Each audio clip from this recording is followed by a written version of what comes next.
हर बार बच्चा हमें यही कह रहा था कि हम काफ़ी पैनिक हैं और हम परेशान हैं, घबराए हुए थे बच्चे भी और पेरेंट्स भी। सर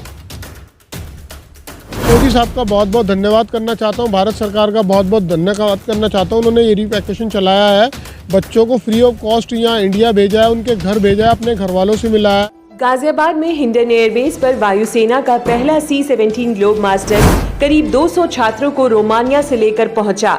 देश के रक्षा राज्य मंत्री अजय भट्ट ने उनका यहां पर स्वागत किया। रात को तकरीबन 1:30 बजे वायुसेना का ग्लोब मास्टर हिंडन एयरबेस पर उतरा। यहां पर स्टूडेंट के स्वागत की पूरी तैयारी थी। नई दिल्ली की रहने वाली फीमेल स्टूडेंट्स ने बताया कि उनके सामने ही कुछ छात्रों के साथ यूक्रेन में मारपीट हुई थी। उन्होंने पूरा मामला बताया कि किस तरह से यहां मारपीट हुई थी। वहीं उन्होंने बताया कि कैसे भीड़ होने की वजह से छात्र वहां पर चोटिल हो गए थे। वह पल काफी डरावना था। सबसे भावुक पल वो था जिस समय बच्चे अपने माता पिता से मिले। यह पल हमारे कैमरे में कैद हुए है। जैसे ही हिंडन एयरबेस पर C-17 से पहुंचे स्टूडेंट्स को लेकर आई बस एयरबेस के बाहर पहुंची। पेरेंट्स का जमावड़ा लगा हुआ था। अपने बच्चों को देखकर पेरेंट्स भावुक हो गए। कैमरे पर कई पेरेंट्स इतने भावुक हो गए कि वह कुछ बोल नहीं पाए और रोने लगे। उनकी आंखों में खुशी के आंसू थे। कैमरे में कैद हैं। स्टूडेंट्स अपने माता पिता के पैर छू रहे थे। संस्कृति इन तस्वीरों में झलकती है। इन तस्वीरों में एक रात की बात ये भी है कि चिंता के उन पलों का आखिरकार अंत हुआ और अपने अभिभावकों से वे बच्चे मिल पाए। हमने ऐसे ही कई पेरेंट्स और छात्रों से बात की है। यहाँ पर मिठाई बांटी जा रही थी। पेरेंट्स अपने साथ में फूलों के गुलदस्ते, माला और मिठाई लेकर आए थे। आइए देखते हैं संवाददाता आकाश ठाकुर की ये खास रिपोर्ट। क्या नाम है आपका? जी शारदा। आपका बेटा वापस आ चुका है, एयरलिफ्ट किया गया है, क्या कहना चाहिए? सर मैं तो यही कहना चाहूँगी कि बच्चों ने जो इतना सर्वाइव किया, 8 दिन से बच्चे सर्वाइव कर रहे हैं, हमें तो बहुत अच्छा लग रहा है अपने बच्चों से मिलकर। पर मैं यही चाहूँगी कि बाकी बच्चे भी आ जाएँ, सब अपने घर पहुँच जाएँ सेफली। जब यूक्रेन में युद्ध शुरुआत फंसे हुए थे तो उस वक्त का कैसा हालात था और किस तरह की दिक्कतें आपको फेस करनी पड़ रही थी? मन को भी संभालना पड़ा होगा। सर हर बार बच्चा हमें यही कह रहा था कि हम काफ़ी पैनिक हैं और हम परेशान हैं, घबराए हुए थे बच्चे भी और पेरेंट्स भी। सर हम तो पेरेंट्स हैं, हमें तो ज़्यादा ही डर लग रहा था बच्चों को देखकर। इनके आसपास धमाके हो रहे थे, अटैक्स पड़ रहा था। सर बच्चों के पास खाने पीने की प्रॉब्लम थी, रहने की प्रॉब्लम थी और बस बच्चे परेशान थे, फंसे हुए थे और हम भी डरे हुए थे सर कि बस अब बच्चे घर आ जाएं। हम बाकी बच्चों के लिए भी अपील करते हैं, भारत सरकार से अपील करते हैं उनका जल्दी से जल्दी वैकेशन करें, उनको भी उनके घर वापस लेकर आए, क्योंकि सभी के पेरेंट्स जो है बहुत वरीड है, बहुत चिंतित है। Thank you very much.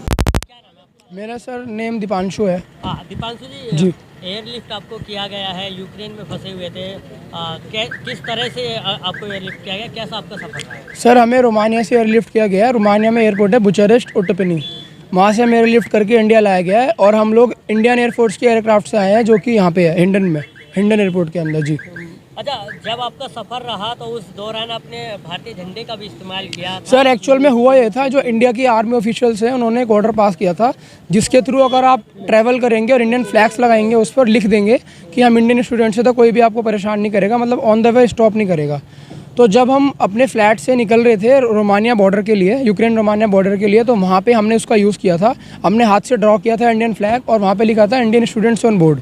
तो हमें रास्ते में यूक्रेनियन ऑफिशियल्स ने भी नहीं रोका था। जो आर्मी होती है उन्होंने हमसे पूछा कि कहाँ जा रहे हो, हमने बताया कि हमारा जो बॉर्डर खुला हुआ है, हमें ट्रैवल करना है, क्रॉस करना है, बस उन्होंने जाने दिया, कोई दिक्कत नहीं हुई। अच्छा, ये चीज़ जानना चाहेंगे, जब आप फंसे हुए थे जी में तो घर वालों के भी फ़ोन आ रहे होंगे, जी, तो उनको किस तरह से सद्भावना दे रहे थे और किस तरह से उनको थोड़ा सा, क्योंकि बमबारी हो रही थी, परिवार वालों को भी संभालना था कि वो ज़्यादा टेंशन न ले? सर एक्चुअल में उस टाइम पे तो हमारे जो मेन कंसर्न ये था कि हम लोग वहाँ पे स्टेबिलिटी से रहे और ज़्यादा परेशान, मतलब पैनिक ना हो।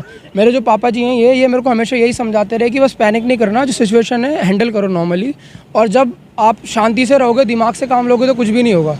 तो हमने यही किया, हम 2 दिन वहाँ पे स्टे करा। 2 दिन स्टे करने के बाद 26 को हम लोगों ने ट्रेन ली।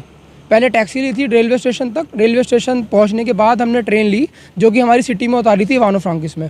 फिर इवानो फ्रांकिस पहुंचने के बाद हम अपने फ्लैट गए टैक्सी करके। एक्चुअल में पहुंचे 3 बजे थे रात में, तो हम बाहर निकले तो वहाँ कर्फ्यू लग रहा था, तो टैक्सीज़ वगैरह अवेलेबल नहीं होती उस टाइम। आर्मी थी, आर्मी ने हमें रोका, बैग चेक किए, पासपोर्ट देखे। उसके बाद हम लोग रेलवे स्टेशन के अंदर गए। 6 घंटे हमने वहाँ पे फर्श पे गुजारे, मतलब टाइम पास करना था जस्ट। तो 6 घंटे वहाँ बैठे रहे, जैसे तैसे। ठंड बहुत लग रही थी बट क्या कर सकते हैं, वहाँ तो हमारे यहाँ बर्फ़ भी बहुत पड़ती है। उसके बाद सुबह 8 बजे अपने फ्लैट गए हम लोग, हमने कुछ नहीं किया, बस अपना हमारे पास 2 लगेज थे बड़े बड़े, एक लगेज रखा, दूसरे को लिया और सीधा बॉर्डर की तरफ निकल गए सर। अच्छा, भारत सरकार को क्या कहना चाहेंगे? सर मैं ये कहना चाहता हूँ कि जो इंडियन गवर्नमेंट कर रही है ये बहुत ही ज़्यादा बढ़िया चीज़ कर रही है और इससे धीरे धीरे सारे बच्चे वापस आ जाएंगे। बट सर मेन प्रॉब्लम ये है कि कुछ बच्चे कीव में और खारकीव में, जैसे हम लोग कीव में थे, तो जो हमारे साथ के बच्चे उस शेल्टर में थे उनसे मैं कांटेक्ट में, उन्होंने मुझे बताया कि वो फंसे हुए हैं वहाँ पे और बहुत प्रॉब्लम में, कोई निकाल नहीं रहा उनको, इंडियन एम्बेसी भी नहीं कर पा रही कुछ। तो मेरी यही जो आपसे गुजारिश है, जो मैं कहना चाहता हूँ कि आप किसी भी तरह उन लोगों को वहाँ से निकाल दो, क्योंकि उनकी कंडीशन ना वर्ष से वर्ष हो रही है। हम लोग जब वहाँ पे थे हमें 6 लोगों को एक प्लेट में खाना मिल रहा था सर, जो कि मेरे जैसे के लिए बिल्कुल भी जस्टिफाइड नहीं है, मैं इतना कम खाना खा ही नहीं सकता हूँ। तो वहाँ पे हम लोगों ने मैनेज किया और 6, अब पहले 6 था, अब 10 लोग कर दिया उन्होंने, 10 लोग आपके खारकीव में। जी, क्या नाम है आपका? मेरा नाम राकेश कुमार गौतम है। I am father of Deepanshu Gautam. अच्छा, आप लगातार इंतजार कर रहे थे अपने बेटे का? नहीं, इंतज़ार तो कर ही रहे थे, ये रेगुलर मेरे कांटेक्ट में रहता है, मुझे कॉल कर रहा था, मैं उसको क्लैरिफाई कर रहा था कब कब क्या सिचुएशन है, ये मुझे बता रहा था और मैं इसको हैंडल करने के लिए बोल रहा था।